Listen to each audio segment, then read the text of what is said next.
mo marami kaming naririnig. May leader na yan siya for interview, pinigilan daw nila. Naalis ka sa trabaho mo, anong sabi mo? Nagustuhan ka? Tumawag ako sa Makati, anong sabi ng kasama mo?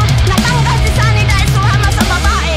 Naririnig ko sa voice clip niya, anong sabi ng kapit ko sa kanya? Lumayas ka sa pamamahay ko dito. Ibu-voice out ko lang kasi marami na talaga akong naririnig eh.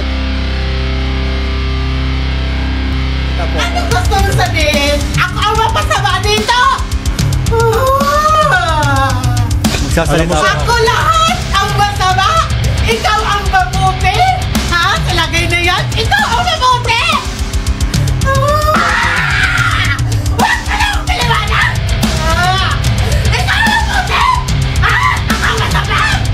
Ako ang masama! Sabihan mo lang yung kapit ko na kaming idamay-damay kung ano-anong ginagawa niyang mga istorya para sa aming pamilya dahil hindi kami nakikialam sa buhay niyong mag-asawa kahit kapatid ko yung asawa mo, hindi ako kami nakikialam. Pero dapat ipinagtanggol mo naman siya kasi anak mo siya.